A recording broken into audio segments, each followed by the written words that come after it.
తెగలపై పరిశోధనలు కూడా అంటే తెగలనేటువంటి వారు మిగిలినటువంటి సమాజాల కన్నా దూరంగా ఉంటారు. వీళ్ళ అవకాశాలను కోల్పోతున్నారు, హక్కుల్ని కోల్పోతున్నారు. కాబట్టి వీళ్ళకి సంబంధించినటువంటి విషయాలు సాధారణంగా బయట ప్రపంచానికి తెలీదు.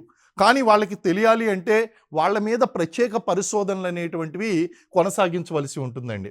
మనకి భారతదేశంలో ఈ తెగల మీద విస్తృతమైనటువంటి పరిశోధనలు చేసినటువంటి వ్యక్తి వెన్నెలకంటి రాఘవయ్య.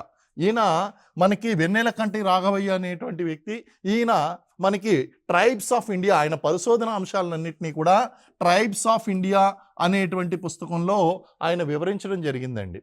సో భారతదేశంలో ఉన్నటువంటి తెగలపై అధ్యయనం చేసినటువంటి వ్యక్తి ఎవరు అంటే వెన్నెలకంటి రాఘవయ్య.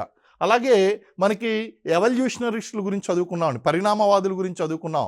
అందులో ఒకడైనటువంటి Louis Henry Morgan, LH Morgan ఎవరైతే ఉన్నారో ఈయన అమెరికన్ ఆంథ్రపాలజిస్టు. ఈయన ప్రపంచంలోనే తెగల మీద మొట్టమొదటిసారిగా అధ్యయనం చేసినటువంటి వ్యక్తి పరిణామవాది అయినటువంటి ఎల్హెచ్ మార్గాన్.